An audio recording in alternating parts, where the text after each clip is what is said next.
What's up, y'all? We're gonna talk about the Circle Looper from Donner. It's a loop pedal. It also has a drum section. I'll give you some close-ups as we go through it, and then at the end we'll do a demonstration of it. I'll play some guitar, maybe some bass through it. So it has 24-bit audio, which is really good. It sounds exactly like you're playing a guitar through it when it's looping. You can't really tell the difference, which is awesome.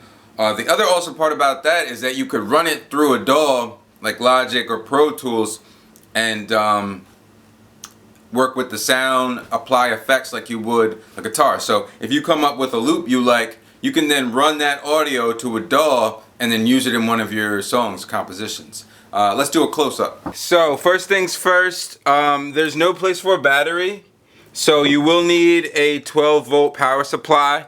Don't worry about overpowering it.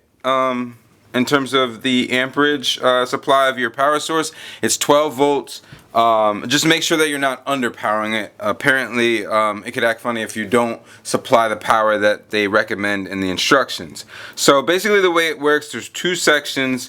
One is for the actual music you put in. There's two inputs. You could do stereo, or you could do what I've done is put guitar on one and bass on one, and then we're routing out to a guitar amp and to a bass amp, which is pretty cool, and it provides a lot of flexibility if you're like a one-man band type situation or whatever. So basically, you hit this button here, and then it'll start recording, and then you hit it again to loop. If you hit this one again, it'll loop, but it'll start recording again, so you can layer it like that. If you just want to record one loop and then just have it loop without recording it, you'll hit this one, and then this will just play it back. The beat section is pretty basic. Let's see if we can demo some of these beats. What I would love to see is if you could load your own drums into it. That would be awesome. But these are good, like, you know, basic beats if you're like a singer-songwriter and you just need some basic drums to play against. Let's check it out. This is the pop beat. You can change them in real time too, and you can change the volume of the beat and the tempo.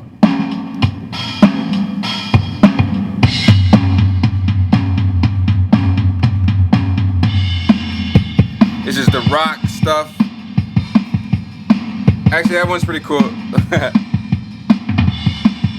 That's pretty cool.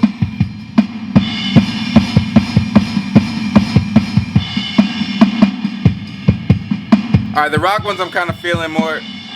Let's see what else we got. These are the metal ones.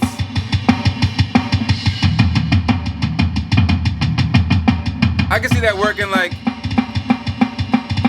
if you're like in a busking situation or something. I can see that, you know, if you're into metal or whatever. I can see that being cool to have those. Again, like I think it would be super. Oh, disco, they got disco. Let's see what the disco sounds like.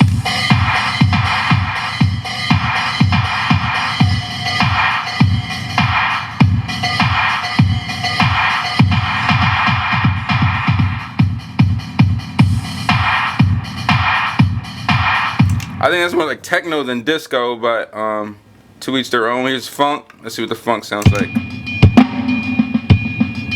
Got like a piccolo snare or something. I mean, it's not a piccolo snare.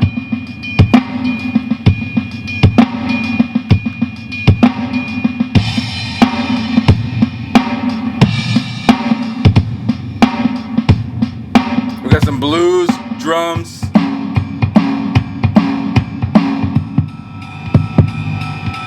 Hip hop, like an 808 type situation. That's kind of cool. Ooh, I like that snare. I could see this working for some people, like live busking, whatever like that. Definitely on some hipster type situation. These are the jazz drums.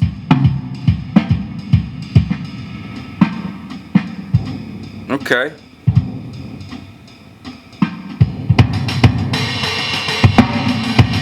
So they did a good job with the drums. Again, like I would love to I would love to be able to load, user drums in. Maybe that would be something in the future. But there's a lot of usable stuff on here. And then there's just like a straight up metronome. And then there's a merger right here where you can combine the two. So you can do the drum loops and the guitar or whatever input you have. And it'll kind of combine these two sections so you can use them both at the same time.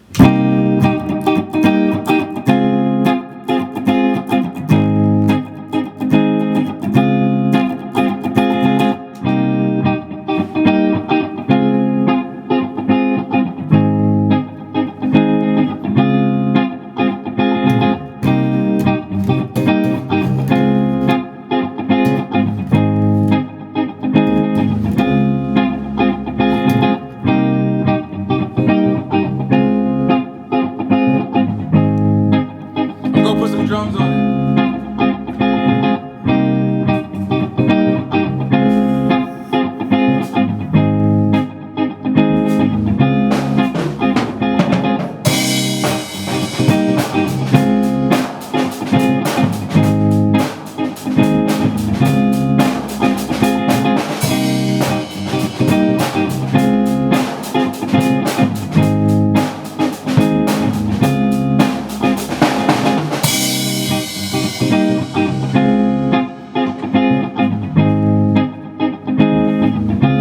Pretty sweet. Lots and lots of possibilities.